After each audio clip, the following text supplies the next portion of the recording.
Perencanaan sistem informasi. 1. Pendahuluan definisi sistem informasi SE. Sistem informasi adalah kombinasi dari teknologi, orang, dan proses yang digunakan untuk mengelola, menyimpan, dan mendistribusikan informasi. Perencanaan sistem informasi. Perencanaan ini adalah proses strategis yang bertujuan untuk mengidentifikasi kebutuhan informasi organisasi dan merancang solusi teknologi yang mendukung pencapaian tujuan bisnis. 2. Pentingnya perencanaan sistem informasi. Keselarasan strategis. SI harus selaras dengan tujuan dan strategi organisasi agar dapat memberikan dukungan yang maksimal, efisiensi dan produktivitas. SI yang baik memungkinkan otomatisasi proses bisnis, meningkatkan efisiensi, dan mengurangi biaya operasional. Keunggulan kompetitif. Penggunaan SI yang tepat dapat menjadi alat untuk menciptakan keunggulan kompetitif melalui inovasi dan analisis data.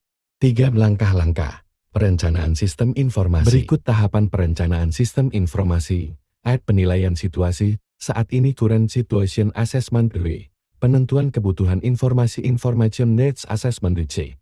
Identifikasi tujuan strategis strategic goals D. Pengembangan arsitektur sistem arsitektur development E. Analisis biaya dan manfaat cost benefit analysis. Penilaian situasi saat ini current situation assessment. Analisis sistem yang ada, baik dari segi perangkat keras, perangkat lunak, maupun sumber daya manusia. Identifikasi kelemahan dan peluang perbaikan dari SI yang sedang berjalan. B. Penentuan kebutuhan informasi information needs assessment, melibatkan pemangku kepentingan untuk memahami kebutuhan bisnis dan informasi, menganalisis proses bisnis yang memerlukan dukungan SI untuk mencapai kinerja yang optimal. C. Identifikasi tujuan strategis strategic goals, menentukan bagaimana SI dapat membantu organisasi mencapai tujuan jangka pendek dan jangka panjang. Contoh, meningkatkan layanan pelanggan, meningkatkan efisiensi rantai pasokan, atau memperkuat analitik bisnis. D. Pengembangan arsitektur sistem arsitektur development, menyusun kerangka kerja teknis untuk SE yang mencakup aspek-aspek seperti infrastruktur teknologi, keamanan, dan integrasi sistem, menentukan standar dan platform teknologi yang akan digunakan. Analisis biaya dan manfaat cost benefit analysis, menilai biaya implementasi dan pemeliharaan SI baru, serta membandingkannya dengan manfaat yang diharapkan. Faktor biaya meliputi perangkat keras, perangkat lunak, pelatihan, dan pemeliharaan. Manfaat bisa berupa penghematan biaya, peningkatan produktivitas, atau peningkatan penjualan. F. Prioritas dan jadwal implementasi prioritization and implementation scheduling, membuat daftar prioritas dari proyek SI berdasarkan kebutuhan bisnis dan dampaknya, menyusun jadwal implementasi yang realistis, dan mengalokasikan sumber daya yang diperlukan. 4. Faktor-faktor kunci keberhasilan perencanaan sistem informasi. 1. Komitmen manajemen puncak. Dukungan penuh dari manajemen atas sangat penting agar rencana dapat dijalankan secara efektif. 2. Keterlibatan pengguna. Pengguna akhir harus dilibatkan dalam proses perencanaan untuk memastikan kebutuhan mereka dipahami dan diakomodasi. 3. Pengelolaan perubahan. SI baru seringkali memerlukan perubahan dalam proses bisnis. Pengelolaan perubahan change management yang baik sangat penting untuk keberhasilan implementasi. 4. Skalabilitas dan fleksibilitas. Sistem yang dirancang harus cukup fleksibel untuk memenuhi kebutuhan masa depan dan pertumbuhan organisasi. 5. Pendekatan dan metodologi perencanaan sistem informasi. 1. Top-down approach. Pendekatan ini memulai dari strategi bisnis dan mengidentifikasi solusi SI yang mendukung pencapaian tujuan tersebut. 2. Bottom-up approach. Dimulai dari analisis sistem yang ada dan ditingkatkan sesuai dengan kebutuhan operasional organisasi. 3. Metodologi Sistem Development Life CCSJLC. Pendekatan yang mengorganisasikan seluruh proses perencanaan dan pengembangan SI, mulai dari analisis kebutuhan hingga pemeliharaan. 4. Enterprise Resource Planning ERP. Sistem terintegrasi yang digunakan untuk mengelola seluruh fungsi bisnis dalam satu platform, termasuk keuangan SDM, produksi, dan distribusi. 6. Tantangan dalam perencanaan sistem informasi. 1. Perubahan teknologi yang cepat. Organisasi harus bisa beradaptasi dengan cepat terhadap perubahan teknologi. 2. Keterbatasan anggaran. Perencanaan dan implementasi SI yang efektif Harus mempertimbangkan keterbatasan dana tanpa mengorbankan kualitas. 3. Resistensi terhadap perubahan. Pengguna mungkin enggan mengadopsi sistem baru karena perubahan proses kerja yang drastis. 7. Studi kasus, implementasi sistem informasi. Contoh, studi tentang perusahaan yang berhasil mengimplementasikan ERP untuk meningkatkan produktivitas dan integrasi antar divisi, analisis keberhasilan. Apa yang membuat implementasi berhasil? Faktor apa yang paling penting dalam proses perencanaan dan eksekusi? 8. Kesimpulan. Perencanaan sistem informasi yang baik sangat krusial untuk memastikan bahwa teknologi yang diadopsi organisasi dapat mendukung tujuan bisnis dan operasional secara optimal. Dengan strategi perencanaan yang matang, risiko kegagalan dapat diminimalkan dan manfaat SE dapat dimaksimalkan. Langkah-langkah perencanaan sistem informasi.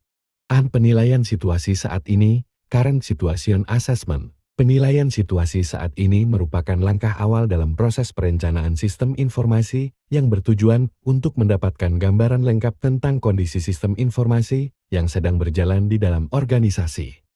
Proses ini penting karena memberikan informasi dasar yang digunakan untuk mengidentifikasi kelemahan, kekuatan, peluang perbaikan, serta tantangan yang mungkin dihadapi dalam mengembangkan sistem informasi baru.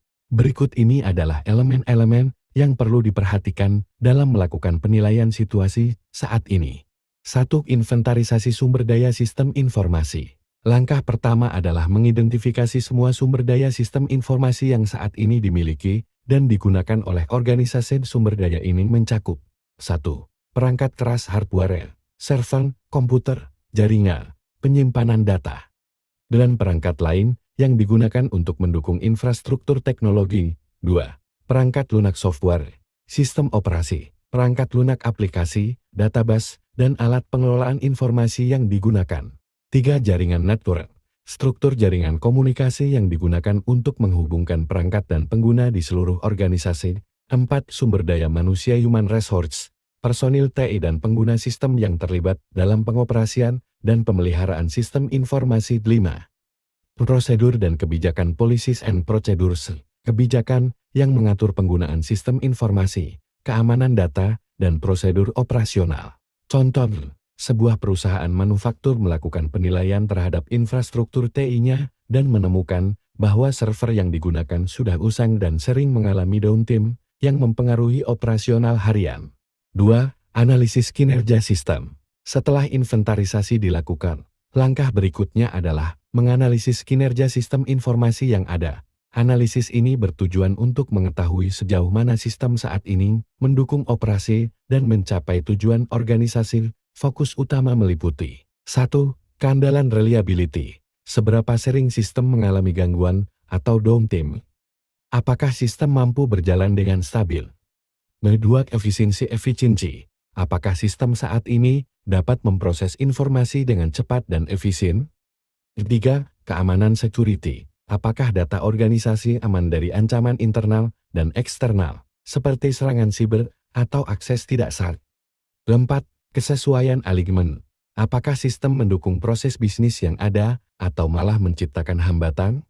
Contoh, perusahaan retail menemukan bahwa sistem mereka tidak mampu menangani volume transaksi selama periode penjualan puncak, menyebabkan penundaan yang signifikan di kasir. 3. Identifikasi kebutuhan pengguna. User Needs Assessment. Salah satu komponen kunci dalam penilaian situasi saat ini adalah memahami kebutuhan pengguna sistem informasi, baik pengguna internal pegawai, manajer, tim TI maupun pengguna eksternal pelanggan, mitra. Langkah ini melibatkan 1. Wawancara atau survei pengguna, menanyakan kepada pengguna tentang pengalaman mereka dengan sistem yang ada. Apa kesulitan yang mereka hadapi? Fitur apa yang diinginkan? 2. Observasi langsung, mengamati bagaimana pengguna memanfaatkan sistem dalam pekerjaan sehari-hari untuk mengidentifikasi kelemahan atau ketidakefisienan. 3. Pemodelan proses bisnis, memetakan alur proses bisnis yang terlibat dalam sistem informasi untuk memahami bagaimana informasi dihasilkan, diproses, dan didistribusikan. Contoh, dalam perusahaan keuangan. Analisis kebutuhan pengguna mengungkapkan bahwa tim manajer keuangan merasa kesulitan mengakses laporan keuangan harian karena sistem yang ada tidak menyediakan antarmuka yang intuitif. 4. Evaluasi infrastruktur teknologi.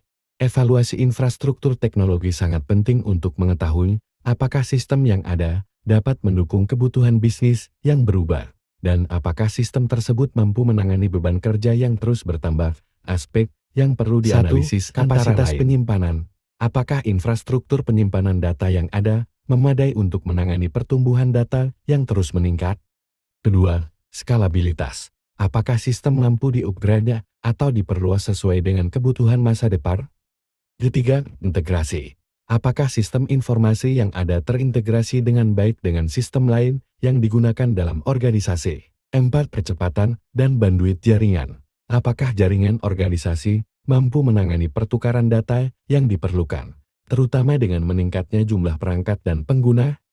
Contoh, dalam sebuah universitas, evaluasi infrastruktur teknologi menunjukkan bahwa sistem manajemen data mahasiswa tidak dapat terintegrasi dengan sistem e-learning, sehingga menciptakan ketidakselarasan dalam pengelolaan informasi akademik. 5. Analisis kelemahan dan peluang SWOT analisis. Setelah melakukan penilaian sumber daya dan kinerja, organisasi harus melakukan analisis SWOT strengths, weaknesses, opportunities, threats untuk mendapatkan pandangan yang lebih holistik. Analisis ini melibatkan kekuatan strengths. Apa saja kekuatan dari sistem yang ada? Misalnya, keandalan tinggi, dukungan vendor yang baik, atau teknologi mutakhir. Kelemahan weaknesses. Apa saja kelemahan atau keterbatasan sistem? Misalnya, kurangnya fitur yang dibutuhkan pengguna, kinerja yang lambat, atau sulitnya integrasi. Peluang opportunities. Apakah ada peluang untuk mengoptimalkan atau memperbarui sistem, seperti tren teknologi baru cloud computing, big data? Ancaman threats. Apakah ada ancaman eksternal yang perlu diwaspadai, seperti ancaman keamanan, perubahan regulasi, atau tekanan dari pesaing? Contoh, sebuah perusahaan e-commerce melakukan analisis SWOT dan menemukan bahwa mereka memiliki kekuatan dalam sistem penjualan online yang stabil. Tetapi kelemahan utama adalah kurangnya kemampuan untuk menganalisis data pelanggan secara real-time, yang merupakan peluang untuk perbaikan. 6. Penilaian kesesuaian dengan tujuan bisnis business alignment. Salah satu aspek terpenting dari penilaian situasi saat ini adalah mengevaluasi apakah sistem informasi yang ada selaras dengan tujuan dan strategi bisnis organisasi. Hal ini mencakup 1. Evaluasi proses bisnis. Apakah sistem mendukung efisiensi dan efektivitas dalam operasional sehari-hari? 2. Dukungan terhadap inovasi. Apakah sistem memungkinkan pengembangan produk atau layanan baru yang inovatif? 3. Kecepatan adaptasi terhadap perubahan bisnis. Apakah sistem mampu beradaptasi dengan perubahan lingkungan bisnis seperti regulasi baru atau perubahan permintaan pasar? Contoh, sebuah perusahaan logistik menilai bahwa sistem mereka tidak mendukung fleksibilitas yang dibutuhkan untuk memperluas layanan ke pasar internasional, sehingga membutuhkan sistem yang lebih dinamis dan skalabel. Kesimpulan, penilaian situasi saat ini adalah langkah yang sangat penting dalam perencanaan sistem informasi dengan melakukan analisis yang mendalam terhadap sumber daya, kinerja, kebutuhan pengguna, infrastruktur, dan keselarasan dengan bisnis. Organisasi dapat mengidentifikasi kebutuhan perbaikan dan merancang solusi sistem informasi yang tepat untuk mendukung operasional dan tujuan strategis jangka panjang. Langkah-langkah perencanaan sistem informasi. B. Penentuan kebutuhan informasi, Information Needs Assessment. Penentuan kebutuhan informasi adalah langkah penting dalam perencanaan sistem informasi yang bertujuan untuk mengidentifikasi informasi apa saja yang diperlukan oleh berbagai level manajemen dan fungsi dalam organisasi. Tujuan utama dari proses ini adalah memastikan bahwa sistem informasi yang dirancang mampu menyediakan data yang tepat, dalam bentuk yang mudah diakses dan dipahami, serta sesuai dengan kebutuhan operasional dan strategis organisasi. Berikut adalah elemen-elemen yang penting dalam penentuan kebutuhan informasi. 1. Identifikasi pengguna utama dan pemangku kepentingan. Sebelum menentukan kebutuhan informasi, langkah pertama adalah mengidentifikasi siapa saja yang akan menggunakan sistem informasi atau yang bergantung pada data yang dihasilkan. Pengguna ini termasuk 1. Manajemen puncak top manajemen. Membutuhkan informasi strategis untuk pengambilan keputusan jangka panjang, seperti laporan keuangan, proyeksi pasar, dan tren industri. 2. Manajemen menengah middle management. Membutuhkan informasi untuk pengendalian dan perencanaan taktis, seperti data kinerja departemen, laporan penjualan, dan efisiensi operasional. 3. Manajemen operasional manajemen. Membutuhkan informasi detail untuk menjalankan proses harian, seperti data inventaris, laporan pengiriman, dan status transaksi. 4. Pengguna teknis technical users. Tim IT atau teknisi yang membutuhkan informasi tentang kinerja sistem, kapasitas penyimpanan, atau log aktivitas untuk pemeliharaan. 5. Pengguna eksternal, pelanggan, mitra, atau regulator yang mungkin memerlukan akses terbatas ke informasi tertentu. Contoh, dalam perusahaan retail, manajemen puncak memerlukan informasi tren penjualan dan analisis pasar untuk menentukan strategi ekspansi, sementara manajemen operasional membutuhkan data stok barang secara real-time untuk mengelola inventaris. 2. Analisis proses bisnis. Setelah mengidentifikasi pengguna utama, langkah berikutnya adalah melakukan analisis proses bisnis yang berjalan di organisasi. Setiap proses bisnis menghasilkan data yang dapat diolah menjadi informasi yang relevan. Analisis ini mencakup 1. Memetakan alur kerja, menggambarkan bagaimana informasi mengalir di setiap unit atau departemen dari input hingga output. 2. Mengidentifikasi titik-titik pengambilan keputusan. Setiap proses bisnis memiliki titik di mana pengambilan keputusan membutuhkan informasi yang akurat dan tepat waktu. 3. Mengukur kinerja proses bisnis. Analisis ini juga membantu memahami di mana informasi bisa digunakan untuk memperbaiki efisiensi atau kualitas operasional. Contoh, dalam sebuah perusahaan manufaktur, proses produksi memerlukan data inventaris bahan baku, jadwal produksi, serta data pemeliharaan mesin untuk memastikan kelancaran operasional. 3. Wawancara dan survei kebutuhan informasi. Salah satu cara paling efektif untuk memahami kebutuhan informasi adalah dengan langsung menanyakan kepada pengguna sistem tentang jenis informasi apa yang mereka perlukan untuk mendukung tugas mereka. Ini dapat dilakukan melalui 1. Wawancara langsung. Pertemuan tatap muka dengan pengguna kunci untuk menggali lebih dalam tentang tantangan dan kebutuhan informasi mereka. 2. Survei dan kuesioner. Mengumpulkan data dari banyak pengguna sekaligus tentang jenis informasi yang dibutuhkan. Bagaimana mereka ingin informasi tersebut disajikan, dan seberapa sering mereka memerlukan akses ke informasi tersebut. 3. Diskusi kelompok focus group discussions. Melibatkan sekelompok pengguna dengan peran yang sama untuk berdiskusi tentang kebutuhan informasi mereka dan mengidentifikasi pola umum. Contoh, tim perencanaan sistem informasi di sebuah rumah sakit mengadakan wawancara dengan dokter, perawat, dan staf administrasi untuk memahami informasi yang mereka butuhkan, seperti catatan pasien, jadwal operasi, dan laporan keuangan. 4. Penentuan jenis informasi yang diperlukan. Berdasarkan wawancara dan analisis proses bisnis, langkah berikutnya adalah mengidentifikasi jenis-jenis informasi yang diperlukan oleh masing-masing pengguna. Informasi ini dapat dibagi menjadi beberapa kategori, antara lain 1. Informasi operasional. Data harian atau real time yang digunakan untuk menjalankan proses bisnis, seperti laporan produksi, status pengiriman, atau stok barang. 2. Informasi taktis. Data yang membantu manajemen menengah dalam melakukan perencanaan dan pengendalian, seperti laporan penjualan bulanan, analisis kinerja tim, atau anggaran departemen. 3. Informasi strategis. Data yang membantu manajemen puncak dalam membuat keputusan jangka panjang, seperti tren pasar, analisis persaingan, proyeksi pertumbuhan bisnis, atau laporan keuangan tahunan. 4. Informasi eksternal. Data yang berasal dari sumber eksternal seperti tren pasar, regulasi baru, atau perilaku konsumen. Contoh, sebuah perusahaan e-commerce membutuhkan informasi operasional seperti status pengiriman pesanan pelanggan secara real-time. Informasi taktis berupa laporan penjualan harian, dan informasi strategis berupa analisis tren pembelian konsumen di platform mereka. 5. Analisis gap kebutuhan informasi.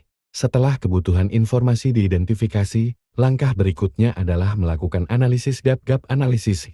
Ini adalah proses untuk menentukan perbedaan antara informasi yang dibutuhkan dan informasi yang tersedia saat ini. Analisis ini meliputi 1. Identifikasi kesenjangan gaps. Menemukan area di mana informasi yang dibutuhkan tidak tersedia, tidak lengkap, atau sulit diakses oleh pengguna.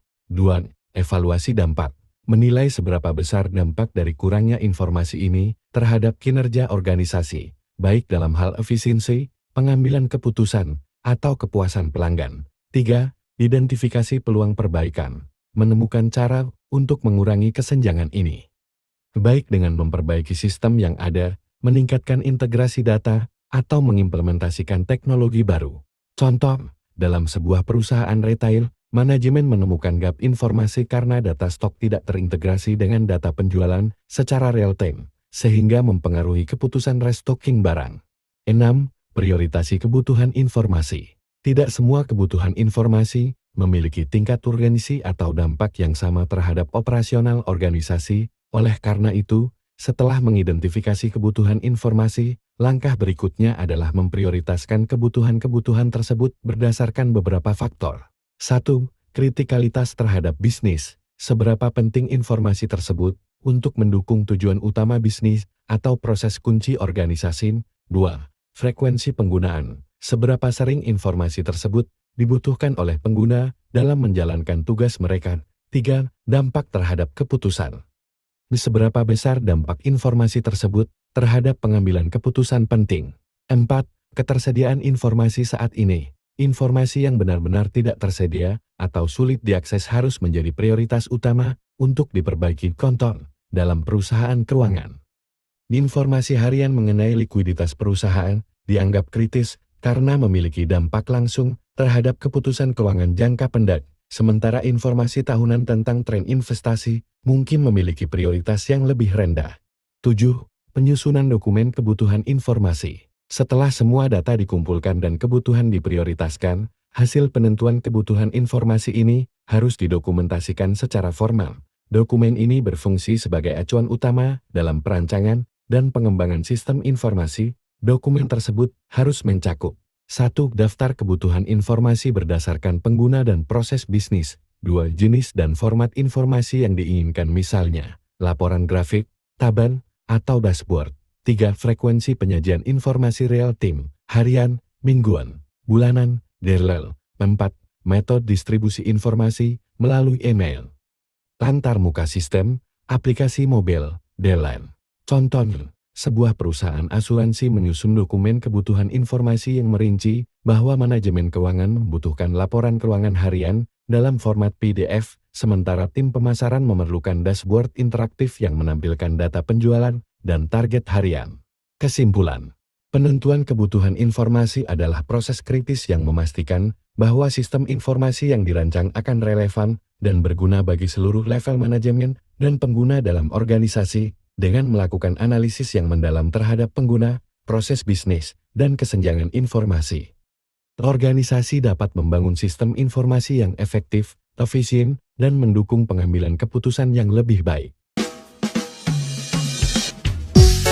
Langkah-langkah perencanaan sistem informasi. C.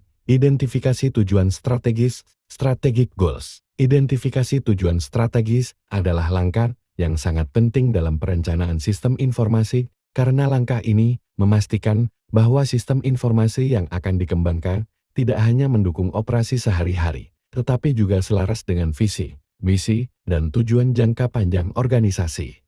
Dalam konteks ini, tujuan strategis adalah target jangka panjang yang ingin dicapai oleh organisasi dan biasanya mencakup peningkatan daya saing, efisiensi operasional, serta inovasi produk atau layanan. Berikut ini adalah langkah-langkah kunci dalam identifikasi tujuan strategis dalam perencanaan sistem informasi. 1. Memahami visi, misi, dan nilai-nilai organisasi. Langkah pertama dalam mengidentifikasi tujuan strategis adalah memahami visi, misi, dan nilai-nilai inti organisasi. Ini membantu dalam merancang sistem informasi yang mendukung pertumbuhan jangka panjang dan arah strategis organisasi. Visi dan misi organisasi menentukan kemana organisasi ingin menuju, dan nilai-nilai inti memberikan panduan tentang cara organisasi beroperasi. 1. Visi, gambaran tentang keadaan ideal yang ingin dicapai organisasi di masa depan. 2. Misi, pernyataan tentang tujuan utama organisasi dan bagaimana mereka akan mencapainya. 3. Nilai-nilai. Prinsip-prinsip dasar yang menjadi pedoman perilaku dan keputusan organisasi. Contoh, sebuah perusahaan teknologi memiliki visi menjadi pemimpin global dalam inovasi teknologi hijau. Misi mereka adalah menciptakan solusi ramah lingkungan melalui produk dan layanan yang efisien dan berkelanjutan. Sistem informasi yang direncanakan harus mendukung pengembangan produk ramah lingkungan dan efisiensi proses produksi. 2. Mengidentifikasi tujuan bisnis jangka panjang. Setelah memahami visi dan misi, organisasi harus mengidentifikasi tujuan bisnis jangka panjang yang ingin dicapai. Tujuan ini biasanya terkait dengan pertumbuhan bisnis, ekspansi pasar, peningkatan efisiensi, peningkatan kepuasan pelanggan, atau inovasi produk. Di setiap tujuan strategis ini, harus dipertimbangkan dalam perancangan sistem informasi agar sistem tersebut dapat mendukung pencapaian tujuan tersebut. 1. Peningkatan efisiensi operasional. Mengurangi waktu dan biaya operasional melalui otomatisasi dan integrasi sistem. 2. Inovasi produk atau layanan. Mengembangkan produk baru atau meningkatkan layanan untuk memenangkan pasar. 3. Peningkatan pengalaman pelanggan. Memberikan layanan yang lebih cepat dan lebih personal untuk meningkatkan kepuasan pelanggan. 4. Ekspansi pasar. Memasuki pasar baru atau memperluas jangkauan bisnis dengan sistem informasi yang mendukung pertumbuhan skala global. Contoh, perusahaan retail memiliki tujuan bisnis untuk meningkatkan pengalaman pelanggan melalui digitalisasi layanan. Sehingga mereka membutuhkan sistem informasi yang mendukung e-commerce, manajemen pelanggan yang lebih baik, dan pengiriman yang cepat. 3. Menganalisis lingkungan eksternal dan industri. Identifikasi tujuan strategis juga melibatkan analisis lingkungan eksternal dan industri untuk memahami tren pasar, tantangan yang dihadapi, dan peluang yang dapat dimanfaatkan. Sistem informasi yang dikembangkan harus fleksibel dan mampu beradaptasi dengan perubahan di industri dan pasar yang cepat. 1. Tren teknologi. Memanfaatkan teknologi terbaru seperti AI, Big Data, Cloud Computing, atau blockchain yang dapat meningkatkan daya saing. 2. Perubahan regulasi. Sistem informasi harus mendukung kepatuhan terhadap regulasi baru, seperti keamanan data atau privasi pengguna. 3. Kondisi pasar. Sistem harus mampu mendukung perubahan perilaku konsumen, pergeseran pasar, atau perubahan pola permintaan produk. Contoh, dalam industri keuangan, tren penggunaan teknologi blockchain untuk transaksi yang aman dan transparan mendorong perusahaan untuk mengembangkan sistem informasi yang memanfaatkan blockchain untuk meningkatkan kepercayaan pelanggan dan mempercepat proses transaksi. 4. Menyesuaikan tujuan strategis dengan strategi TI. Setelah tujuan bisnis jangka panjang diidentifikasi, langkah berikutnya adalah menyesuaikan tujuan-tujuan tersebut dengan strategi teknologi informasi TI. Strategi TI adalah rencana jangka panjang untuk mengelola dan mengembangkan infrastruktur teknologi yang mendukung tujuan organisasi secara keseluruhan. Penyesuaian ini mencakup 1. Mendukung inovasi produk. Mengembangkan sistem informasi yang mendukung riset dan pengembangan produk baru. 2. Meningkatkan efisiensi operasional. Merancang sistem yang memungkinkan otomatisasi proses bisnis, sehingga dapat mengurangi biaya dan mempercepat operasi. 3. Memperbaiki pengambilan keputusan. Membangun sistem yang menyediakan data analitik dan laporan yang mendalam untuk mendukung pengambilan keputusan strategis. 4. Memastikan keamanan dan kepatuhan. Mengembangkan sistem yang memastikan keamanan data dan kepatuhan terhadap regulasi yang ada. Contoh, sebuah bank yang bertujuan memperluas layanan digitalnya harus menyesuaikan strategi TI mereka untuk mendukung mobile banking. Keamanan cyber yang lebih kuat dan pengelolaan data pelanggan yang lebih baik. 5. Membangun keterkaitan antara tujuan strategis dan sistem informasi. Setiap tujuan strategis harus dihubungkan dengan kebutuhan spesifik dari sistem informasi yang akan dikembangkan. Ini berarti mengidentifikasi jenis informasi yang dibutuhkan oleh manajemen dan bagaimana sistem informasi akan digunakan untuk mencapai tujuan strategis tersebut. Hubungan ini harus dijelaskan dengan jelas untuk memastikan bahwa investasi dalam teknologi informasi akan memberikan manfaat yang maksimal. 1. Identifikasi alur informasi. Menentukan alur data yang mendukung pencapaian tujuan strategis. 2. Pemetaan kebutuhan sistem dengan tujuan bisnis. mengaitkan kebutuhan teknologi seperti kapasitas penyimpanan, keamanan, kecepatan akses dengan target bisnis spesifik. 3. Penggunaan sistem untuk mendukung pertumbuhan. Sistem informasi harus memungkinkan organisasi untuk memperluas kapasitas operasional, meningkatkan pelayanan, dan menciptakan inovasi baru yang mendukung pertumbuhan strategis. Contoh, sebuah perusahaan e-commerce dengan tujuan strategis untuk meningkatkan penjualan internasional perlu mengembangkan sistem yang mendukung berbagai bahasa, mata uang, dan metode pembayaran global, beserta memastikan bahwa platform mereka dapat menangani lalu lintas pengguna yang meningkat selama musim puncak. 6. Penetapan indikator kinerja utama Key Performance Indicators (KPI). Untuk memastikan bahwa sistem informasi mendukung tujuan strategis, penting untuk menetapkan indikator kinerja utama KPI yang dapat diukur dan dipantau secara berkala. KPI ini digunakan untuk menilai apakah sistem informasi telah memberikan dampak yang diharapkan terhadap pencapaian tujuan bisnis. Beberapa KPI yang umum digunakan meliputi 1. Efisiensi operasional, pengurangan waktu pemrosesan atau biaya operasional setelah penerapan sistem informasi baru. 2. Kepuasan pelanggan, peningkatan dalam layanan pelanggan atau pengurangan keluhan setelah sistem diimplementasikan. 3. Kecepatan pengambilan keputusan, waktu yang dibutuhkan untuk mendapatkan laporan dan data analitik untuk pengambilan keputusan. 4. Peningkatan inovasi produk, jumlah produk baru yang diluncurkan atau kecepatan inovasi setelah sistem mendukung riset dan pengembangan. 5. Pertumbuhan bisnis, peningkatan pendapatan, ekspansi pasar, atau pertumbuhan pangsa pasar yang didukung oleh sistem informasi yang lebih baik. Contoh, sebuah perusahaan jasa logistik menggunakan KPI seperti pengurangan waktu pengiriman, peningkatan ketepatan pengiriman, dan pengurangan biaya operasional setelah penerapan sistem manajemen transportasi berbasis teknologi. 7. Komunikasi dan kolaborasi antar tim. Tujuan strategis harus dikomunikasikan secara jelas kepada seluruh tim yang terlibat dalam perencanaan dan pengembangan sistem informasi, termasuk manajemen puncak, departemen TI, dan pengguna akhir. Komunikasi yang baik memastikan bahwa semua pihak memahami bagaimana sistem yang baru akan mendukung pencapaian tujuan strategis. Kolaborasi antara berbagai departemen penting untuk memastikan bahwa sistem yang dibangun dapat mengakomodasi kebutuhan seluruh bagian organisasi. 1. Pelibatan pemangku kepentingan, melibatkan manajemen, pengguna akhir, dan tim TI dalam seluruh proses untuk memastikan kebutuhan strategis terpenuhi.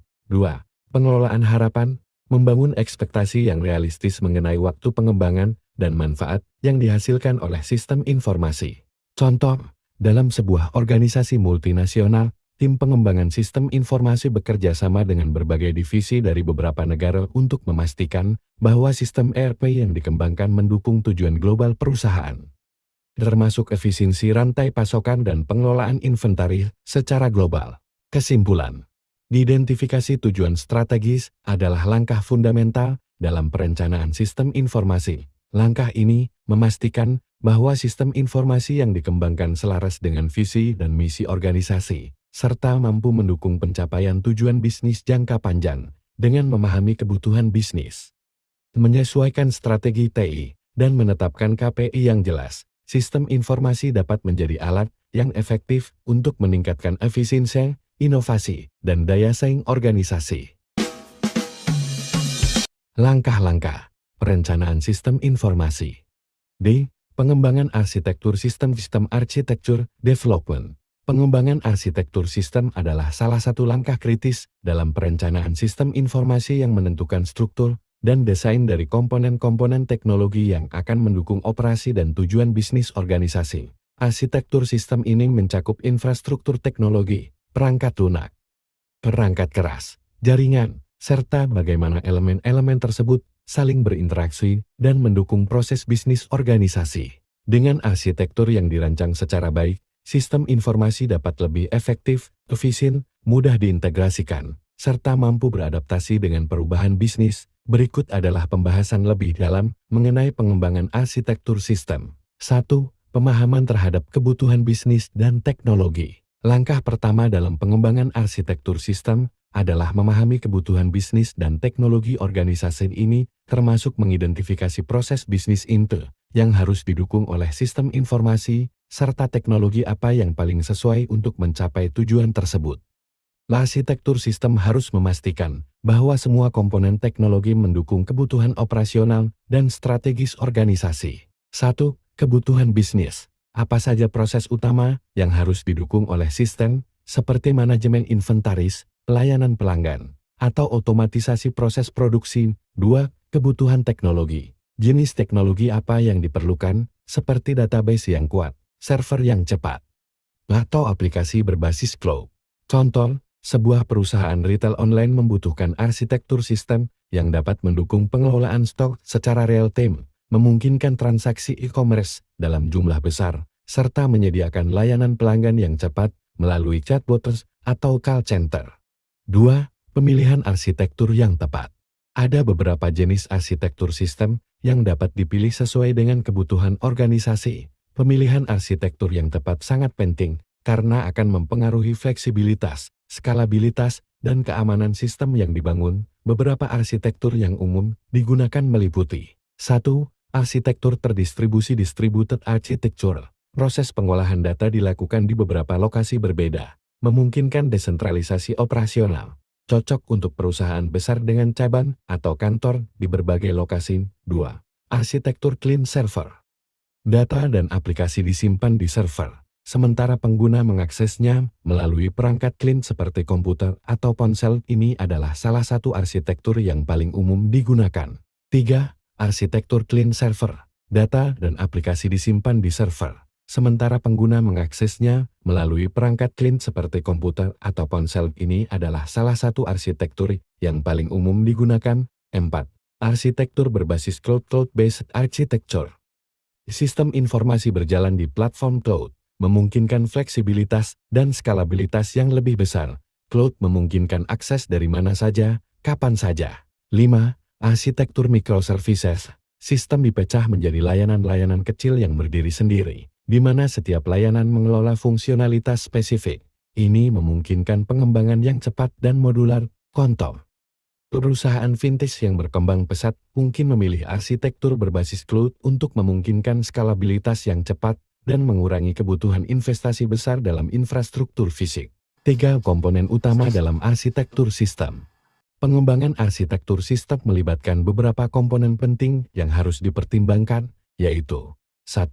Perangkat keras hardware, termasuk server, storage, jaringan, dan perangkat endpoint yang digunakan oleh karyawan atau pelanggan untuk mengakses sistem.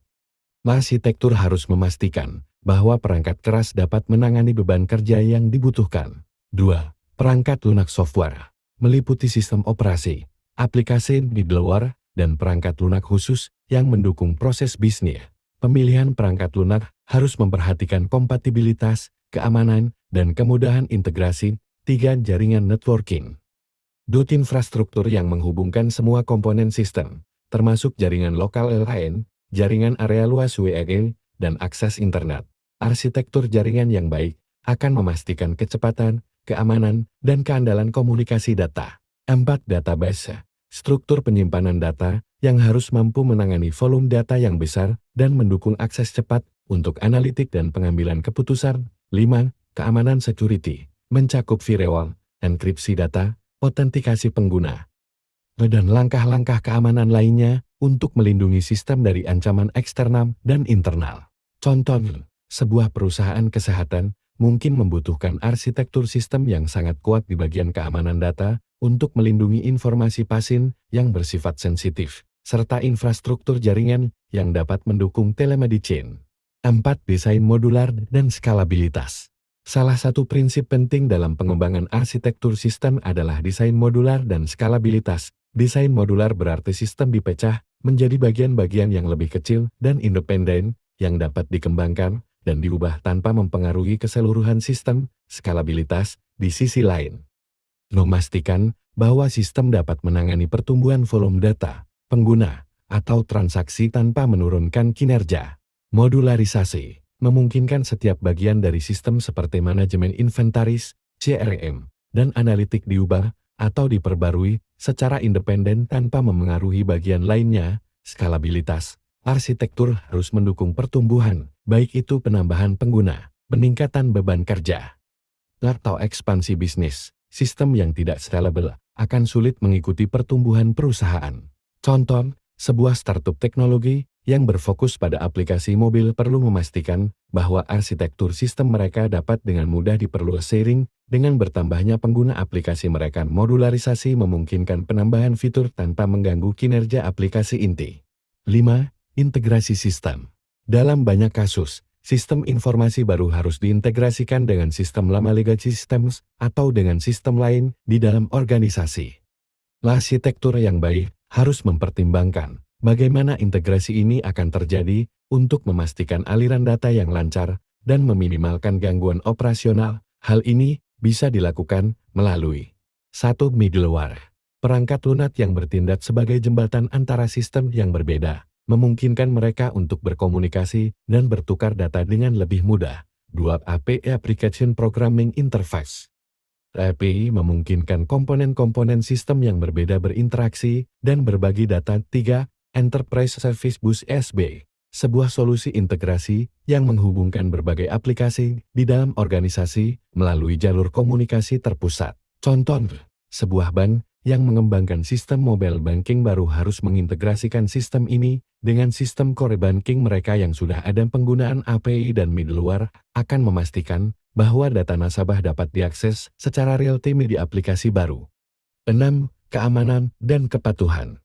Keamanan merupakan aspek yang sangat penting dalam pengembangan arsitektur sistem. Setiap arsitektur sistem harus dirancang dengan keamanan di setiap lapisannya, termasuk proteksi data, enkripsi, dan kontrol akses yang ketat. Selain itu, sistem juga harus memenuhi regulasi dan standar kepatuhan yang berlaku di industri. 1. Keamanan data. Menggunakan teknik enkripsi, VRE1, dan protokol keamanan jaringan untuk melindungi data dari ancaman. 2. Autentikasi dan otorisasi. Sistem harus memiliki mekanisme yang kuat untuk memastikan bahwa hanya pengguna yang berwenang yang dapat mengakses informasi sensitif. 3. Kepatuhan terhadap regulasi. Sistem harus mematuhi regulasi industri yang relevan, seperti GDPR General Data Protection Regulation di Eropa, atau HIPAA Health Insurance Portability and Accountability Act di industri kesehatan. Contoh, perusahaan e-commerce global perlu mematuhi berbagai aturan privasi data, seperti GDPR di Eropa, yang mengharuskan data pelanggan diproses dengan aman dan sesuai dengan peraturan setempat. 7. Pemilihan teknologi terbaru. Dalam pengembangan arsitektur sistem, memilih teknologi terbaru dan paling sesuai dengan kebutuhan organisasi adalah faktor penting. Teknologi seperti cloud computing, big data analytics, artificial intelligence, dan blockchain seringkali menjadi bagian dari arsitektur modern karena dapat memberikan keunggulan kompetitif yang signifikan. Contoh, sebuah perusahaan logistik menggunakan analitik big data untuk meramalkan permintaan di masa mendatang dan mengoptimalkan rute pengiriman. Arsitektur sistem harus mendukung kemampuan analitik ini dengan infrastruktur data yang kuat dan scalable. Kesimpulan, pengembangan arsitektur sistem merupakan bagian penting dalam perencanaan sistem informasi yang memastikan bahwa sistem yang dibangun mampu mendukung kebutuhan bisnis saat ini dan di masa depan.